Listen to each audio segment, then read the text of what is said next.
Tu peux écouter des messages chrétiens depuis longtemps. Tu peux connaître des versets, prier de temps en temps, croire en Dieu. Et pourtant, quand tu es seul, il y a quelque chose qui ne va pas. Ce n'est pas forcément visible de l'extérieur. Tu continues ta vie normalement. Tu parles avec les gens, tu travailles, tu avances. Mais à l'intérieur, il y a comme un décalage. Tu sais des choses sur Dieu, mais tu ne ressens pas toujours sa présence. Tu crois, mais il y a des moments où le doute prend plus de place que la foi. Tu pries, mais certaines situations ne changent pas. Et parfois, une pensée revient souvent. Est-ce que Dieu agit vraiment dans ma vie, ou est-ce que je me contente juste d'y croire sans voir de différence? Beaucoup de personnes vivent avec cette question, sans oser la dire. Parce qu'elles pensent que ce n'est pas normal. Parce qu'elles pensent qu'elles devraient être plus fortes. Parce qu'elles pensent que si elles croient vraiment, elles ne devraient pas ressentir ça. Alors elles continuent, elles avancent, mais avec un poids silencieux. Le problème, ce n'est pas que tu ne crois pas. Le problème, c'est que tu n'as peut-être jamais vu l'ensemble. Tu as entendu des histoires. Tu connais certains passages. Tu as déjà entendu parler de Jésus-Christ. Mais tout ça peut rester comme des éléments séparés. Un peu comme un puzzle, où il manque la pièce principale. Et tant que cette pièce manque, tout reste flou. Aujourd'hui, tu ne vas pas recevoir un message compliqué. Tu ne vas pas entendre une théorie. Tu vas simplement voir les choses dans l'ordre. Comprendre ce qui s'est réellement passé, et pourquoi ça te concerne directement, aujourd'hui. Parce que le message du Nouveau Testament n'est pas une religion à suivre. C'est une intervention de Dieu dans l'histoire humaine. Une réponse concrète à la culpabilité, au vide intérieur, aux cycles qui se répètent dans ta vie, aux questions que tu gardes pour toi. Et si tu comprends la logique derrière tout ça, tu ne verras plus ta vie de la même manière. Pas dans plusieurs années. Pas plus tard. Maintenant. Alors reste concentré jusqu'à la fin. Parce que ce que tu vas comprendre, beaucoup passent à côté toute leur vie sans jamais le réaliser. Imagine une période où plus rien ne se passe. Pas de message nouveau. Pas de direction claire. Pas de réponse visible. C'est exactement la situation dans laquelle le peuple se trouvait. Pendant longtemps, Dieu avait parlé à travers des prophètes. Des hommes qui annonçaient, corrigeaient, avertissaient, guidaient. Mais à un moment, tout s'arrête. Plus de voix. Plus de paroles directes. Juste le silence. Et ce silence ne dure pas quelques jours. Il dure des années. Puis des décennies. Les gens continuent à vivre. Ils travaillent. Ils fondent des familles. Ils prient. Mais intérieurement, une question commence à peser. Pourquoi Dieu ne parle plus comme avant? Ce n'est pas un rejet total de la foi. Au contraire. Ils continuent de croire, mais avec moins de clarté. Ils se rappellent les histoires anciennes. Ils lisent encore les Écritures. Ils parlent des promesses. Mais ces promesses semblent lointaines. Comme si elles appartenaient à une autre époque. Et pendant ce temps, la réalité devient plus lourde. Le peuple n'est pas libre. Il vit sous domination étrangère. Les décisions viennent d'ailleurs. Les règles sont imposées. Les injustices existent. Chaque jour devient une pression supplémentaire. Et dans ce contexte, la foi devient difficile à vivre.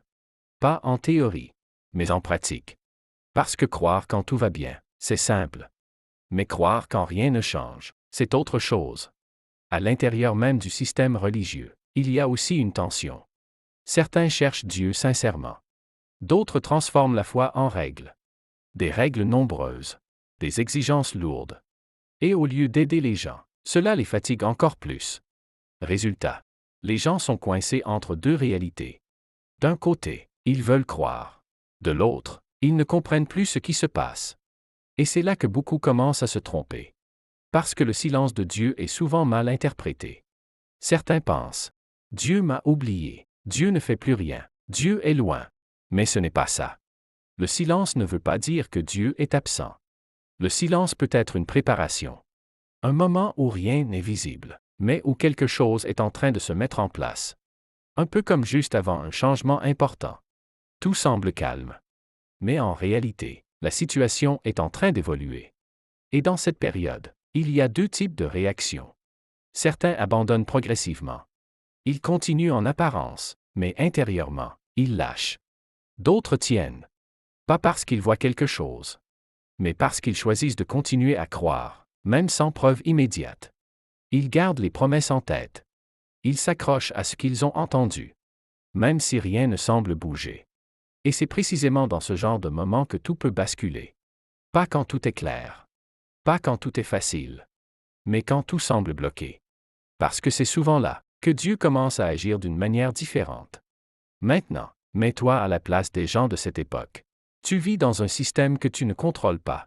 Tu vois des injustices. Tu ressens une pression constante.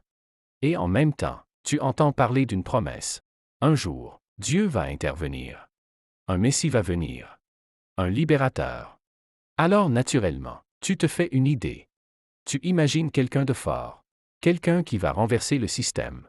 Quelqu'un qui va rétablir la justice immédiatement. Quelqu'un qui va régler ce que tu vois autour de toi.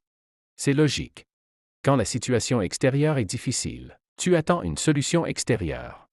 Mais il y a un détail important que beaucoup ne prennent pas en compte. Le problème ne vient pas seulement de l'extérieur. Il vient aussi de l'intérieur. Parce que même sans oppression, il reste quelque chose.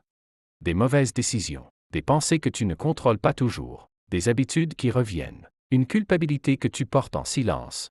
Et ça, personne ne peut le voir complètement. Tu peux montrer une bonne image. Tu peux paraître stable. Mais au fond, il y a un combat. Et c'est là que la différence se fait. Beaucoup attendaient un changement visible. Mais Dieu préparait quelque chose de plus profond. Pas seulement libérer un peuple d'un système, mais libérer l'homme de ce qui le détruit de l'intérieur.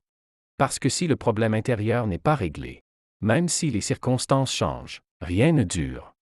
Tu peux changer d'environnement, mais garder les mêmes réactions. Tu peux améliorer ta situation, mais rester bloqué intérieurement. Et c'est pour ça que la solution devait être différente.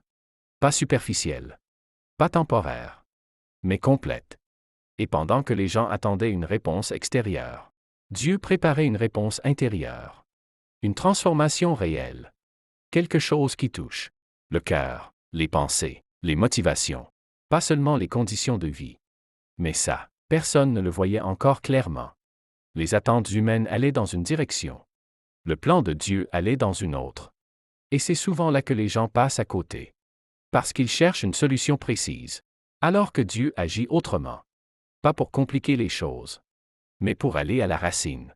Et tant que cette différence n'est pas comprise, il y a un décalage entre ce que l'homme attend et ce que Dieu fait réellement. Et ce décalage crée de la frustration, de l'incompréhension, parfois même du doute.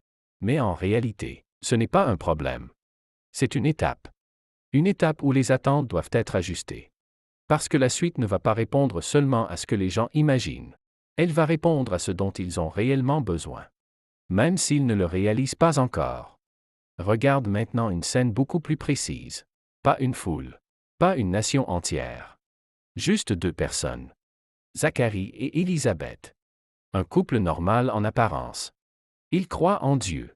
Ils respectent les règles. Ils font ce qu'ils doivent faire. Mais leur réalité est différente de ce qu'on pourrait imaginer.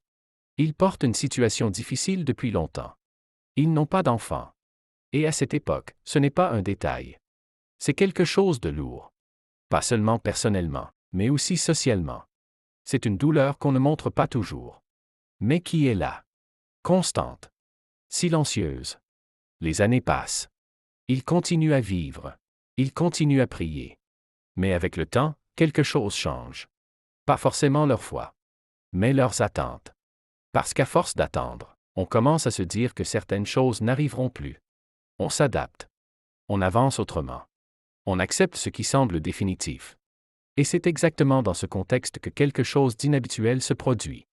Un jour, Zacharie est dans le temple. C'est une routine pour lui. Un service qu'il connaît déjà. Rien d'exceptionnel en apparence.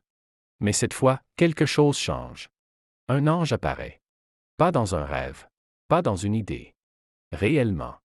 La réaction est immédiate. Trouble. Peur. Parce que quand quelque chose de surnaturel arrive, ça ne ressemble pas à ce qu'on imagine. Et le message est direct. Ta prière a été entendue. Cette phrase est importante. Parce qu'elle ne parle pas d'une prière récente. Elle parle d'une prière ancienne. Une prière répétée pendant des années. Une prière qui semblait sans réponse. Et pourtant, elle n'était pas oubliée. L'annonce continue. Ils auront un fils. Mais pas un enfant ordinaire. Un enfant avec une mission. Préparer quelque chose de plus grand. Et à ce moment-là, une réaction humaine apparaît. Zacharie doute. Pas parce qu'il ne croit pas en Dieu, mais parce que la situation semble impossible. Il regarde les faits. Son âge, celui de sa femme, le temps qui est passé. Et il pose une question logique. Comment cela peut-il arriver? C'est une réaction normale. Mais elle montre quelque chose. Même quelqu'un de fidèle peut avoir des limites dans sa compréhension. Et malgré ce doute, le plan continue.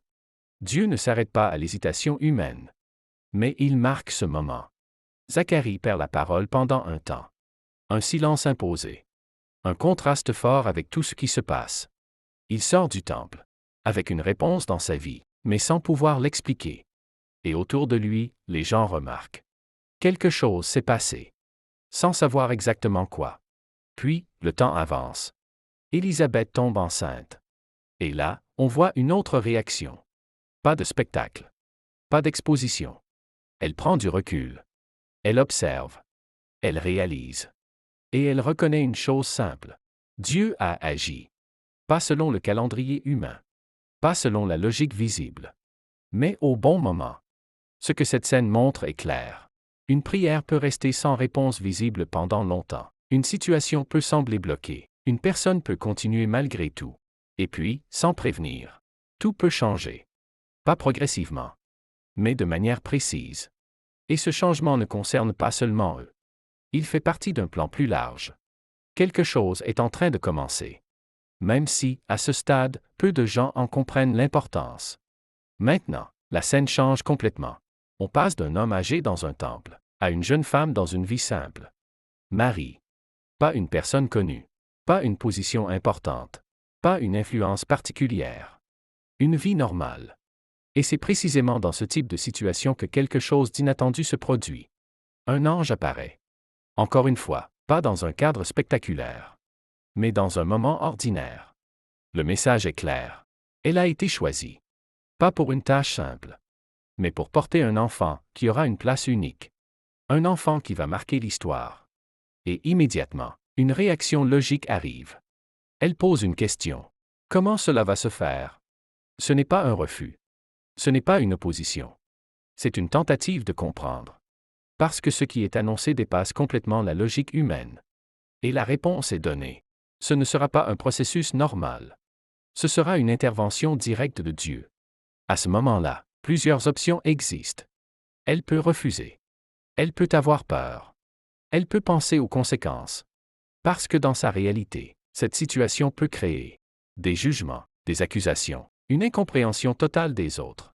Rien n'est simple dans ce qui lui est proposé. Ce n'est pas confortable. Ce n'est pas sécurisé. Et pourtant, elle prend une décision. Elle accepte. Sans tout maîtriser. Sans tout voir à l'avance. Mais avec une confiance claire. Elle choisit de s'aligner avec ce que Dieu dit. Et ce point est essentiel. Parce que ce n'est pas une décision émotionnelle. C'est une décision volontaire. Elle ne sait pas comment tout va se dérouler. Mais elle avance quand même. Ensuite, elle se déplace pour voir Élisabeth. Une autre personne qui vit une situation exceptionnelle. Et quand elles se rencontrent, quelque chose de particulier se passe. Il y a une reconnaissance immédiate. Pas basée sur des explications. Mais sur ce qui est en train d'arriver. Deux situations différentes. Mais un même point commun. Dieu agit. Pas de manière visible pour tout le monde. Mais de manière réelle pour ceux qui sont concernés. Et dans cet échange, il n'y a pas de confusion. Pas de doute. Il y a une confirmation. Ce qui est en train de se passer a un sens. Ce n'est pas un hasard.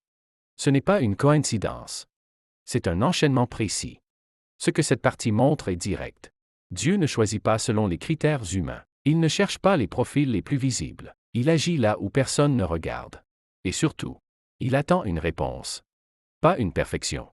Pas une compréhension totale. Mais une disponibilité. Parce que ce n'est pas la capacité de la personne qui change la situation. C'est sa décision d'accepter.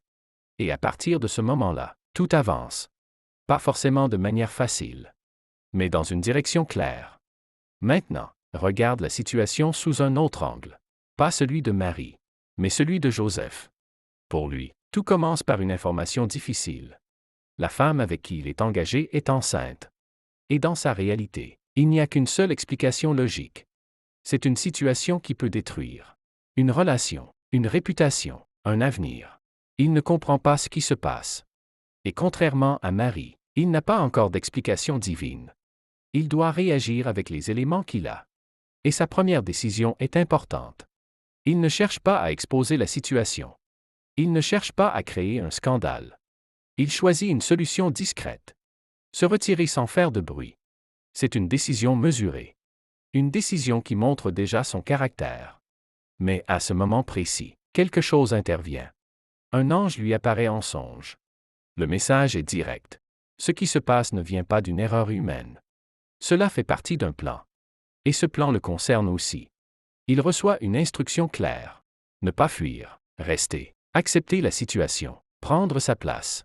Et surtout, donner un nom à l'enfant. Ce détail est important. Parce que donner un nom, c'est reconnaître une responsabilité. Ce n'est pas juste observer. C'est s'engager. À ce moment-là, Joseph a un choix. Ignorer ce qu'il a reçu. Ou obéir. Et il choisit d'obéir. Sans débat. Sans chercher à convaincre les autres.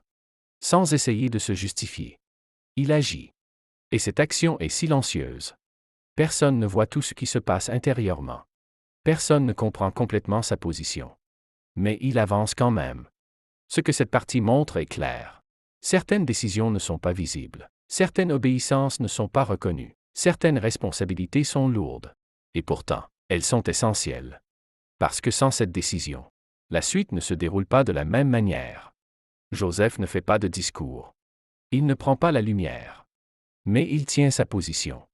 Et parfois, c'est exactement ce qui est demandé. Pas de comprendre tout le plan, mais de faire ce qui est juste, au moment où c'est nécessaire. Même si ce n'est pas confortable. Même si ce n'est pas expliqué à tout le monde. Et c'est comme ça que le plan avance. Pas seulement avec des moments visibles, mais avec des choix précis, faits dans l'ombre. Si tu prends du recul sur tout ce qui vient de se passer, un point ressort clairement. Rien n'a commencé par quelque chose de spectaculaire. Pas de foule. Pas de démonstration de puissance. Pas d'événement visible pour tout le monde. Tout a commencé dans des endroits simples. Une maison. Un temple. Une vie ordinaire. Avec des personnes normales. Zacharie. Élisabeth. Marie. Joseph. Aucun d'eux n'est en train de chercher à attirer l'attention. Aucun ne contrôle l'ensemble de la situation. Et pourtant, quelque chose de précis est en train de se construire. C'est ça le principe. Dieu ne commence pas par ce qui est visible. Il commence par ce qui est solide. Avant que quelque chose apparaisse à l'extérieur, ça se construit à l'intérieur. Dans les décisions. Dans les réponses données. Dans les choix faits sans pression extérieure. Et ce point change la manière de voir les choses. Parce que souvent, on cherche des signes visibles. On veut voir un changement immédiat. On veut comprendre rapidement. Mais ici, le modèle est différent. Rien n'est précipité. Chaque étape est placée au bon moment. Chaque personne joue un rôle précis, sans forcément voir tout le plan. Et c'est volontaire. Parce que si tout était visible dès le début, il n'y aurait pas besoin de confiance. Or, ce qui est en train de se construire repose justement sur ça. Faire confiance. Avancer sans tout comprendre. Agir sans attendre une validation extérieure. Ce n'est pas une question de capacité. C'est une question de position. Est-ce que la personne accepte de jouer son rôle, même quand tout n'est pas clair? Dans ce qui se passe ici, la réponse est oui. Et c'est pour ça que la suite devient possible. Parce que la base est en place. Pas une base visible, mais une base réelle. Et à partir de là, quelque chose de plus large peut commencer à apparaître. Regarde bien comment tout commence. Il n'y a pas de foule. Il n'y a pas de reconnaissance publique. Il n'y a pas d'événements spectaculaires visibles par tous. Tout se passe dans des endroits simples. Une maison, un temple, une conversation privée, une décision personnelle, avant que le monde voie quoi que ce soit. Dieu travaille déjà. Zacharie reçoit une parole seule dans le temple. Élisabeth vit son miracle dans le silence. Marie accepte une mission sans garantie humaine. Joseph prend une décision sans comprendre tous les détails. Personne n'applaudit ces moments. Personne ne les met en avant. Et pourtant, c'est là que tout commence. Dieu ne commence pas par l'exposition. Il commence par la transformation intérieure. C'est souvent à cet endroit que beaucoup abandonnent. Parce que rien ne semble avancer. Parce que rien ne semble visible. Parce que personne ne remarque les efforts, les choix, les sacrifices. Mais dans la logique de Dieu, Ce qui est caché est essentiel.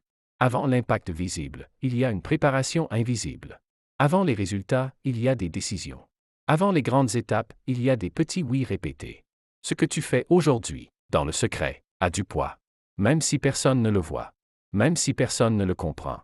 Même si ça paraît insignifiant. Dieu construit souvent les choses les plus importantes, loin du regard des autres. Et ce processus n'est pas une perte de temps. C'est une fondation. Le décor change complètement. On quitte les maisons, les moments privés, et on se retrouve dans un environnement dur, sec, sans confort. Le désert. C'est là qu'un homme apparaît. Pas avec une stratégie de communication. Pas avec une image travaillée. Mais avec un message direct. Jean-Baptiste ne cherche pas à plaire. Il ne cherche pas à rassurer. Il vient réveiller. Son mode de vie intrigue déjà. Pas de luxe, pas de position religieuse confortable, pas de compromis. Il est à part. Et ça se voit. Mais ce n'est pas son apparence qui marque les gens. C'est ce qu'il dit. Son message tient en une idée principale. Changer de direction. Pas demain. Pas quand tout ira mieux. Maintenant. Jean met le doigt là où ça dérange. Il parle à des personnes qui pensent être en règle, mais qui savent, au fond, que leur cœur ne l'est pas. Et au lieu de contourner le problème, il le confronte. Il ne dit pas « fais juste un effort ». Il dit « il faut un changement réel ». C'est pour ça que les gens viennent à lui. Pas parce que c'est agréable, mais parce que c'est vrai. Des foules entières se déplacent. Pas pour un spectacle, mais parce qu'elles ressentent quelque chose qu'elles ne peuvent plus ignorer.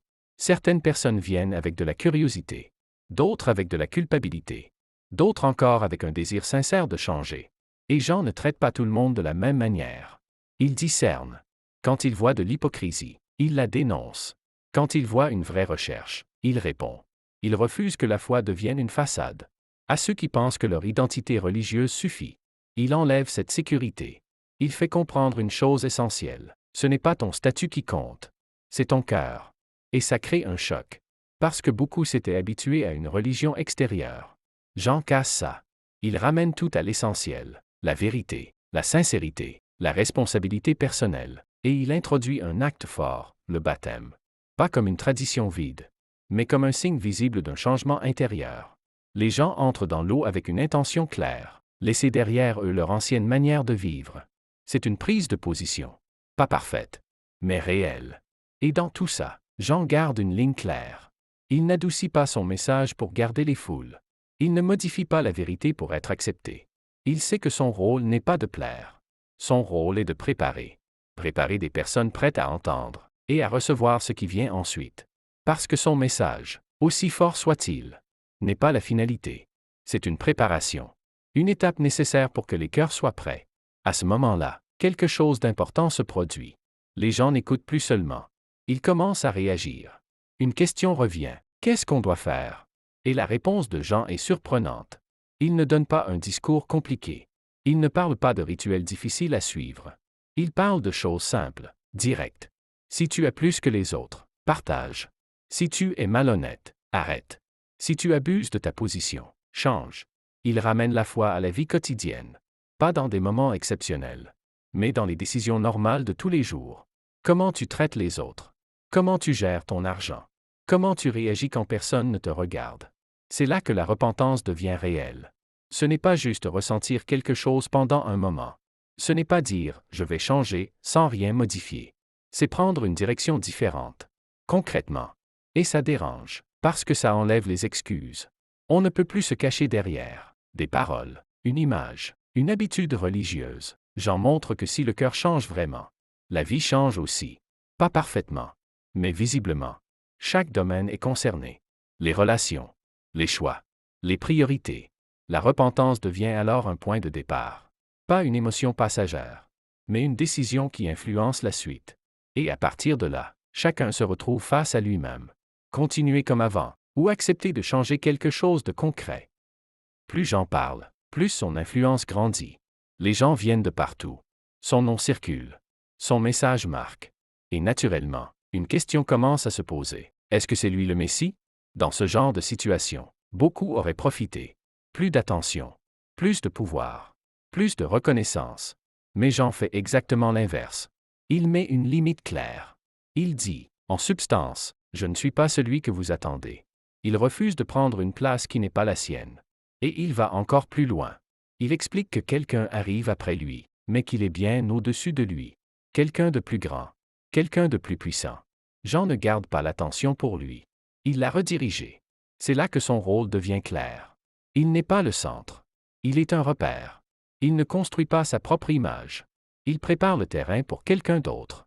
Et cette attitude est rare. Parce qu'elle demande de renoncer à la reconnaissance. Même quand on l'a déjà. Jean reste aligné avec sa mission. Peu importe ce que les gens pensent. Peu importe ce qu'il pourrait gagner. Il sait pourquoi il est là. Un jour, sans annonce particulière, Jésus apparaît. Pas d'entrée spectaculaire. Pas de mise en scène. Rien qui attire immédiatement l'attention. Extérieurement, il ressemble aux autres. Et pourtant, quelque chose change dans l'atmosphère. Jean le voit. Parmi toutes les personnes présentes. Il reconnaît celui pour qui tout a été préparé. Et il fait une déclaration claire. Il identifie Jésus comme celui qui vient régler le problème central, le péché. Ce n'est pas une simple présentation. C'est une révélation.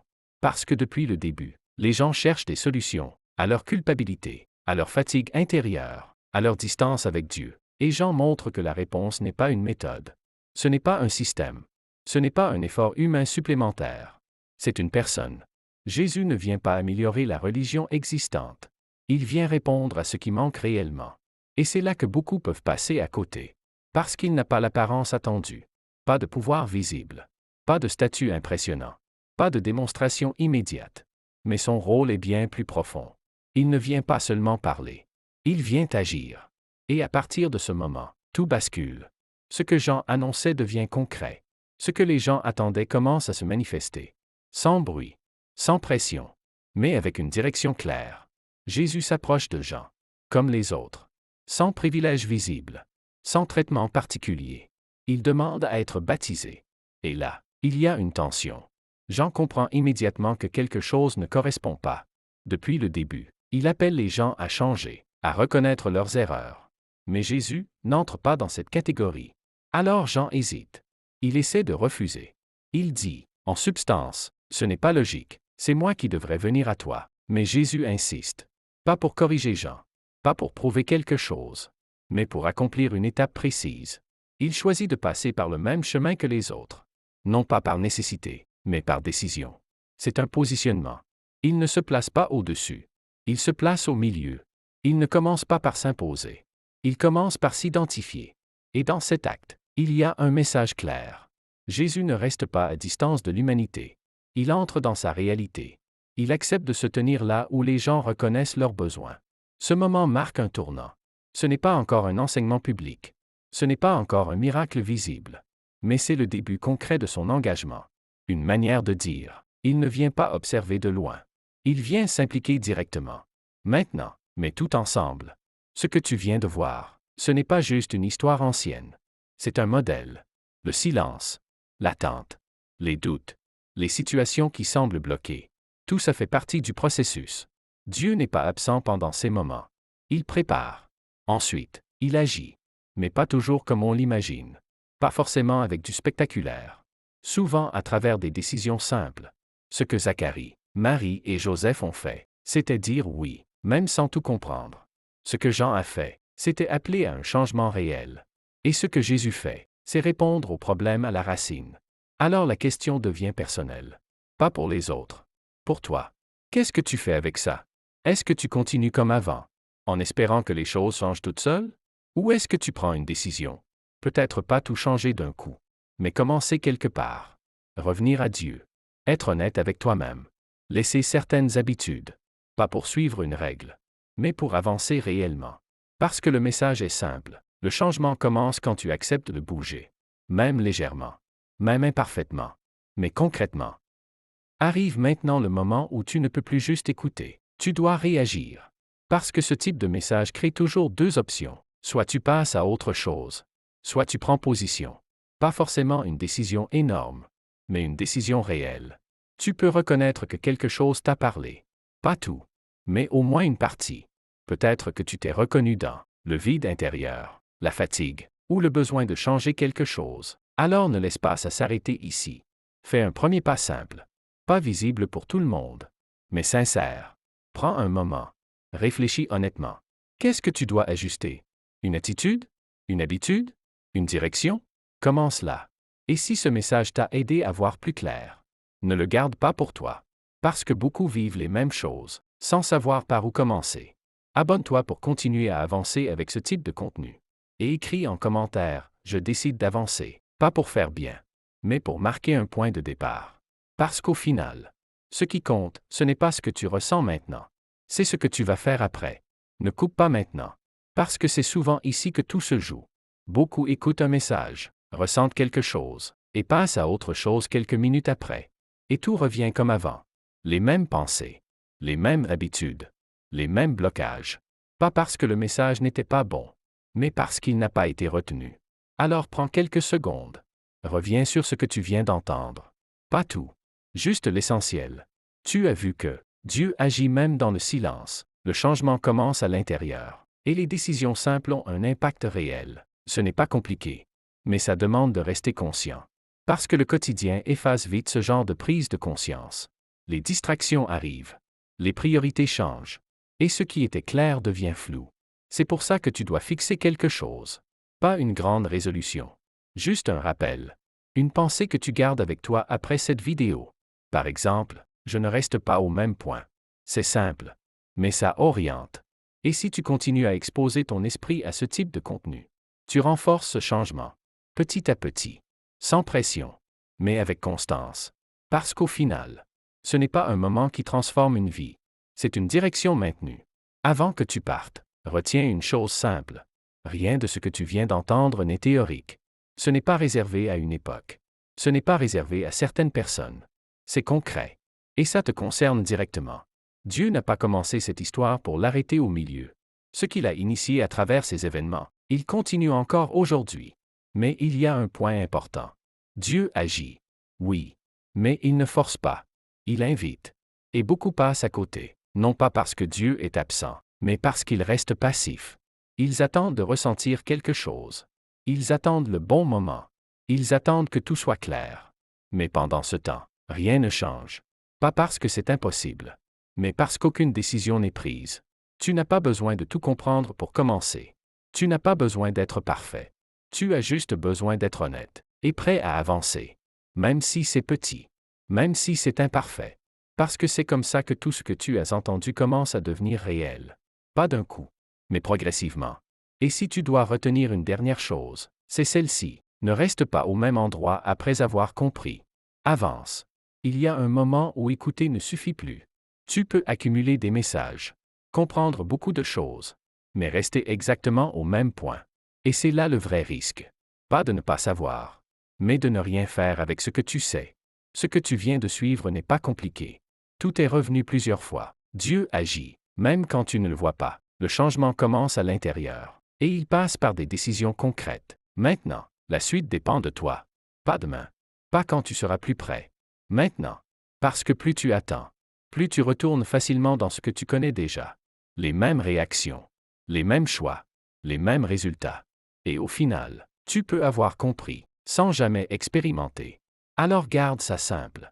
Choisis une chose. Pas 10. Pas un grand plan. Une seule chose que tu ajustes à partir d'aujourd'hui. Et tiens-la. Même si c'est discret. Même si personne ne le voit. C'est comme ça que le changement devient réel. Pas dans l'intention, mais dans la continuité. Ce que tu fais après cette vidéo détermine ce que ce message vaut réellement pour toi. Rien de plus. Rien de moins.